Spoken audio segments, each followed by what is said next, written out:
अस्सलाम वालेकुम। उम्मीद करती हूँ कि आप सब बिल्कुल ठीक ठाक होंगे, खैरियत से होंगे। मैं भी बिल्कुल ठीक हूँ। और आज का दिन कब से शुरू हो चुका हुआ था। अब तो खैर तकरीबन 12 बजने वाले थे। नाश्ता हो गया हुआ था, सफाइयाँ सारी हो गई थी।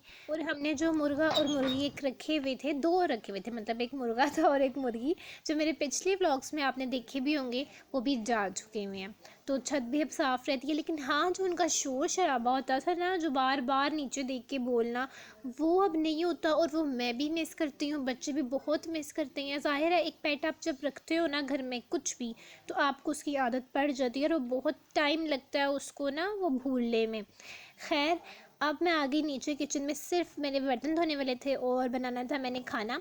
खाना मैंने क्या बनाना था, कुछ मैंने सब्जियां मंगवाई थी, जो आपको पता होगा चाइनीज़ की जो सब्जियां होती हैं, शिमला मिर्च हो गई और ये ग्रीन अनियन हो गया, हरा प्याज और गाजर, और साथ में ये पास्ता। आज मुझे अहमद ना स्कूल जाने से पहले ही कह के गया था कि मैं ना आज वाइट सॉस पास्ता खाऊंगा। मैंने कहा ठीक है, मैं बना दूंगी।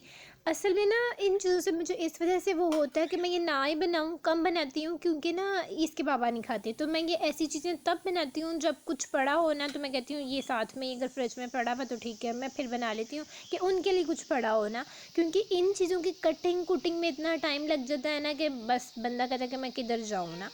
तो फिर खैर ये भी मैं कटिंग कर रही थी कि वो स्कूल से आ गया और उसने कहा कि ना इसमें भी टाइम लगेगा, मुझे फ़्राइज़ बना दो ना। मैंने उसके लिए फ़्राइज़ बनाने के लिए देखी और मेरी बेटी कहती मैं नूडल्स खाऊंगी। या मैंने कहा मारो मुझे, कोई मारो ना। मैंने कहा एक ही चीज़ दोनों खा लो, लेकिन नहीं। तो उन दोनों को उनकी मर्ज़ी की चीज़ें बना के दी। दोनों प्लेट उठा के कमरे में लेके गई और एक प्लेट वापस लेके आई हूँ, क्योंकि उसने कहा कि इस पर मायोनीज़, केचप और वो चाट मसाला डाल के लेके आओ ना। मैंने वो डाला, मैंने कहा इसको ऊपर रख के खाओ, लगा के खाओ या डिप करके खाओ, एक ही बात है, लेकिन बच्चों की बस ज़िद होती है। खैर दोबारा से प्लेटें उठा के अपनी आई कमरे में, बैठ के सुकून से कटिंग की। मैंने बनाना था आज वाइट सॉस पास्ता और मेरी नन ने बनाने थे वो चाइनीज़ राइस। तो उन्होंने कहा कि साथ में मंचूरियन जो है ना वो तुम बना लेना। मैंने कहा ओके। तो ये दो चीज़ें मैंने बनानी थी। सब्जियों की कटिंग करने के बाद ना मैंने सारे बर्तन धो के तो सिंक को किया खाली, ताकि ये काम ख़त्म हो और मेरा माइंड जो है ना वो रिलैक्स हो जाए। उसके बाद सबसे मुश्किल काम था ये, इस आटे के थैले को खोलना। ये मुझे बहुत बुरा और मुश्किल काम लगता है। मुझ पता नहीं कैसे लोग खोलते हैं। कुछ लोग ऐसे होते हैं ना, इसको एक सिरे से काटते हैं इस धागे को, और वो आराम से खुलता हुआ दूसरे साइड पे धागा पहुंच जाता है। मुझसे तो ये धागा आज तक नहीं खुला, मतलब 8-9 साल हो गए ये आटे के थैले खोलते हुए, और ये मैजिक मुझे आज तक नहीं करना आया। मैं थोड़ा थोड़ा कैंची से काटती हूँ, धागे निकालती हूँ और इस तरह से मैं आटे का थैला खोलती हूँ। खैर यहाँ पे मैंने आटा गूंद के इसलिए रखा क्योंकि आटा गूंदा हुआ नहीं था और वो चाहिए था, क्योंकि इन केस अगर वो पास्ता नहीं खाते हैं तो रोटी तो बनाने के लिए आटा हो, और सुबह फिर ज़ाहिर है नाश्ते के लिए भी चाहिए होता है। और यहाँ पे मैंने मलाई रखी हुई थी इसको झाग लगाने के लिए, क्योंकि मक्खन मैंने निकालना था। तो ये मैंने कहा कि इसको झाग लगा दूँ, ताकि फिर ये अच्छा सा मक्खन जो है ना वो सुबह इंशाल्लाह ताला बन के तैयार हो जाए। खैर अच्छा, ये जो टाइम था ना, ये असर के बाद का टाइम था। इनको फ्राइज़ देने के बाद ना मैंने बनाई रोटी, और इनके बाबा को मैंने साथ साग पड़ा हुआ था तो वो मैंने दे के भेज दिया ऑफ़िस। उसके बाद फिर मैं दोबारा से किचन में आई और मैंने ये आटा गूंदा और पास्ता बनाना शुरू कर दिया। मतलब बीच में ऐसा नहीं कि ये दिन का वक्त चल रहा है, ये रात हो गई हुई थी। बीच में मैंने बच्चों को भी नहलाया खाना खाने के बाद। अच्छा, यहाँ पे मैंने आपको एक चीज़ दिखानी थी कि पास्ता आप जब भी मैकरोनी यूज़ करें ना, उसको धो के यूज़ किया करें, पैकेट कट करके यूज़ मत ऐसे सीधा डायरेक्ट पानी में डाल दिया करें। ये देखें, ये एक सुसरी निकली बीच में से, मैंने इसको धोया था। सुसरी कहते हैं इसको, कीड़े का नाम है, मतलब मैं कोई ऐसे अपने से नहीं नाम इसका डाल रही। खैर मैंने इसको धोया तो मैंने आपको दिखाने के लिए इसको रखा, ताकि मैं आपको भी दिखा दूँ। मैंने पानी फेंका नहीं। मेरे साथ एक दफ़ा ऐसे हुआ था, मैं भी पहले पैकेट कट करके ना ऐसे ही डाल देती थी उबलते हुए पानी में। तो एक दफ़ा ऐसे एक ना 2 सुसरियाँ ऊपर तैर रही, मैंने कहा मैंने तो डाली नहीं है मतलब मैंने तो मैकरोनी डाली थी। देखें, मैकरोनी ही मैंने धोई थी, नीचे पड़ी भी हुई है छोटी छोटी। तो मैंने वो खैर उसी वक्त फ़ौरन चम्मच से निकाल के वो पानी वो फेंक दिया। तो वो उसके बाद मैं जब भी यूज़ करती हूँ ना, जब भी बनाती हूँ तो वो मैं धो के यूज़ करती हूँ, कभी कुछ भी नहीं निकलता। और कभी कभी ना बंद पैकेट में से ही ना एक लाजमी निकल आती है ना, मतलब एक निकलती है, एक से ज़्यादा नहीं निकलती, मतलब हर दफ़ा नहीं निकलती। अच्छा, मैकरोनी बॉयल करने के बाद ना मैंने पहले सोचा कि ना मंचूरियन बना लूँ, क्योंकि नीचे चावल बनना शुरू हो गए हुए थे। तो मैंने कहा पहले ये काम हो जाए, क्योंकि अगर चावल जल्दी बन गए और ये बाद में बना ना तो फिर काम ख़राब हो जाएगा।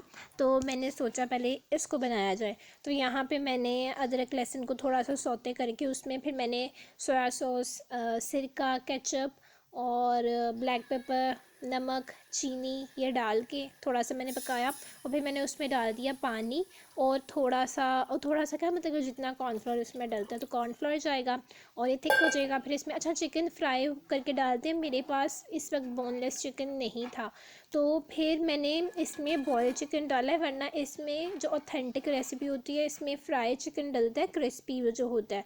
तो बोनलेस चिकन था नहीं, तब जुगाड़ तो लगाना होता है। जब आपकी शादी हो जाती है ना, फिर आप नखरे नुखरे नहीं करते, फिर आपको जुगाड़ लगाने आने चाहिए। आपको कोई बहाना नहीं चलता कि ये नहीं था तो मैंने ये नहीं किया, या वो नहीं था तो मैंने वो नहीं किया। ठीक है, बात समझ में आ गई आपकी। तो मेरे पास पड़ा हुआ था हड्डी वाला चिकन, तो मैंने उसको बॉईल किया और हड्डियों से अलग करके वो मैंने इसमें बॉयल चिकन डाल दिया। और फिर मैंने एंड पे वेजिटेबल्स डाली, जिसमें 2 वेजिटेबल्स गई थी, शिमला मिर्च और प्याज, थोड़ा मोटा जैसे कटे हुए चंक्स उसके हों। और वो करके आपने चूल्हा कर देना है बंद, इसको पकाना नहीं है। थोड़ा सा क्रिस्पी होती हैं इसमें वेजिटेबल्स जो डलती हैं, तो इसी से ये अच्छा लगता है। और आपका जो मंचूरियन है वो रेडी है।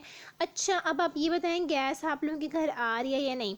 सर्दियों में ये होता है कि आपका चाइनीज़ खाने को ज़्यादा दिल करता है, बेशक वो मैक्रोनी हो गई, कोई पास्ता हो गया या चाइनीज़ चावल हो गए, लेकिन गैस होती नहीं है। और वो फिर इतने स्टेप्स होते हैं ना चाइनीज़ खानों के कि वो मतलब कि सिलेंडर पे करना बहुत मुश्किल हो जाता है, क्योंकि हमें मुश्किल नहीं लगता बनाने में, हमारी अम्मियों को ना कुछ होता है, पता नहीं सिलेंडर ज़्यादा यूज़ हो ना, वो कहती है तुम्हारे बाप की फैक्ट्री तुम्हारे बाप की फैक्ट्री लगी हुई है कि इतना तुम लोग सिलेंडर इस्तेमाल करो, अच्छी तरह है कि खाना बनाओ। या वो जो दम वाला चूल्हा आ रहा होता है थोड़ा थोड़ा, मतलब जिस पे दम पे कुछ चीज़ बन सकती है, वो उसी पे सारा दिन बिरयानियाँ बिरयानी पुलाव बनाने पे लगी होती हैं कि चलो चावल बन जाए और यही ये लोग खा ले, मतलब रोटी ना बनानी पड़े। पता नहीं आप लोगों के घर में ऐसा होता है या नहीं। हमारे घर में ऐसे होता है कि थोड़ा सा भी गैस आ रही होती है ना, मुझसे बोला नहीं जा रहा, तो थोड़ी सी भी गैस आ रही होती है ना, तो उस पर सुबह से ही खाना रख दिया जाता है कि कोई चावल बन जाए, कोई सालन बन जाए, इसी गैस पे बन जाए। हालांकि सिलेंडर बराबर आता है, लेकिन वो इमरजेंसी खानों के लिए यूज़ होता है। पता नहीं मुझे क्या हो गया, मुझे तो कुछ सुनाई भी नहीं दे रहा। खैर मैंने लिया थोड़ा ब्रेक, ताकि जो मेरा दिमाग थोड़ा हिल गया वह था थोड़ा दुरुस्त हो जाए। पता नहीं मुझे क्या हो गया था वॉइस ओवर करते करते। और मैं चाहती तो ये वॉइस ओवर डिलीट भी कर सकती थी, लेकिन मैं नहीं करूँगी, क्योंकि ये सच्चाई है। मैं मिडिल क्लास फैमिली से बिलोंग करती हूँ, मैं कोई इतना वो नहीं हूँ अमीर ज़्यादा। तो ये एक मिडिल क्लास फैमिली का सच है कि चीज़ें जो है ना बहुत संभाल संभाल के यूज़ की जाती हैं। सिलेंडर भरा हुआ पड़ा होता है, लेकिन वो सिर्फ इमरजेंसी होता है कि अगर कोई मेहमान आ गए, कोई खाना करना है या चाय बनानी है, या उसके लिए है, या बहुत ही ज़रूरी कोई चीज़ है।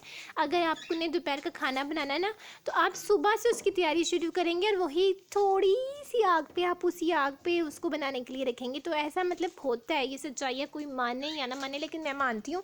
तो बातों बातों में यहाँ पे वाइट सॉस भी बन गया, वाइट सॉस पास्ता के लिए। और अब फाइनली वाइट सॉस पास्ता जो है ना वो बनने जा रहा है। तो यहाँ पे सबसे पहले अब मैं चिकन कुक कर रही हूँ, इसके लिए मैंने सबसे पहले ना वो किया था, लहसुन और रेड कुटी हुई मिर्च जो उसको हल्का सा सौते किया था, फिर चिकन डाल के उसमें उसको हल्का सा भूना, और उसके बाद मैंने उसमें नमक, काली मिर्च, सोया सॉस, सिरका डाल के उसको मैंने कुक किया ढक्कन रख के। और उसके बाद अब मैंने इसमें वेजिटेबल्स डाली हैं, जिसमें शिमला मिर्च, गाजर और वो ग्रीन जो बड़ी वाली मिर्चें होती हैं ना, सब्ज़ मिर्च, वो डाली हैं। और हल्का सा बस मैंने सौते किया, आग मैंने तेज़ रखी हुई है, क्योंकि अगर आप आग कम करेंगे ना, ये सारी सब्ज़ियां पानी वो कर देंगी, छोड़ देंगी, और वो बहुत उसको सुखाते हुए ना सारा कुछ ख़राब हो जाना, समझ गए ना। तो ना उसके बाद अब मैंने इस पर डाला वाइट सॉस जो कि मैंने बनाया था, और अब इस पर मैं डाल दूँगी मैकरोनी, और इसके साथ ही मैं इस पर डाल दूँगी टमाटर और ग्रीन अनियन जो मैंने काटे थे, वो ही इसके साथ डालूँगी, पहले मैंने नहीं डाले थे। इससे क्या होता है कि बड़ा सॉसी सा वो होता है, मतलब क्रंच भी आता है आपको ग्रीन अनियन का, और बहुत ज़बरदस्त लगता है। अगर आप इसको पहले से डाल देंगे ना, वो फ्लेवर नहीं निकलता और ना इतना सॉसी वो लगता है ना। और अगर आपको सॉस ज़्यादा पसंद है वाइट सॉस, तो आप उसमें ज़्यादा भी ऐड कर सकते हैं। मुझे वो इतना ज़्यादा तैरता हुआ सॉस जो है वो बिल्कुल भी नहीं पसंद, तो मेरे बच्चों को भी नहीं पसंद, तो फिर मैं इसी तरह इसको रखती हूँ। तो ये मैंने डाली और मिक्स करूँगी और दम पे रख दूँगी, दैट्स इट। तो देखने में तो बहुत इजी लगता है, लेकिन करते करते ना बहुत टाइम लगता है। बीच में असल में यह है कि एक ही गो में काम कर रही हो ना, तो काम करना मुश्किल नहीं है, लेकिन जब आपको बीच बीच में से बार बार उस काम से उठाया जा रहा है और कोई और काम करने के लिए कहा जा रहा है ना, तो फिर वो काम लटक जाता है। अब जैसे मैंने ये शुरू किया था, फिर मैंने इसको स्टॉप करके कुछ और काम शुरू किया, खाना करके दिया, फिर इनको नहलाना था वो किया, वो करते करते आ गई रात। तो फिर मतलब कि ऐसा बहुत मुश्किल हो जाता है, सुबह से कब रात हो जाती है पता ही नहीं चलता। एक तो दिन इतने छोटे हैं और ऊपर से एक के बाद दूसरा काम, दूसरे के बाद तीसरा काम।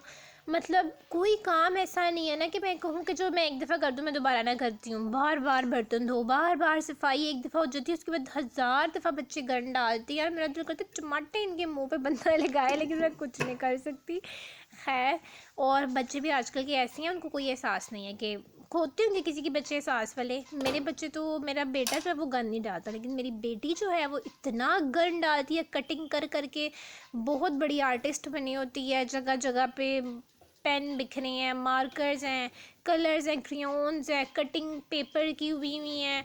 मैं कहती हूँ सारा आर्टिस्ट होना ना मेरे घर में ही आ गया बस। खैर, ये बन गया फाइनली व्हाइट सॉस पास्ता। उसके बाद मुझे इसका एक प्रोजेक्ट बनाना था अहमद का, तो वो मैंने जाके बनाया। उसके बाद मैं थक टुट गई और मैंने बस एंड पे थोड़ी सी वो खाई, पास्ता। पास्ता खाई नहीं तो। और उसके बाद बस फिर रात हो गई और टाटा बाय बाय हो गया, व्लॉग हो गया ख़त्म। इन्होंने पास्ता खाया, मैंने भी पास्ता खाया, और मेरे हस्बैंड ने भी वही खाया था, मुझे रोटी भी नहीं बनानी पड़ी। यहीं तक था आज का व्लॉग। उम्मीद है कि आपको अच्छा लगा होगा। अगर अच्छा लगा हो तो दोबारा के कोई और वीडियो भी मेरे चैनल पे ज़रूर देखिएगा। फिर मिलते हैं हम अपनी अगली वीडियो में, तब तक बहुत सारा ख्याल रखिएगा अपना। अल्लाह हाफिज़।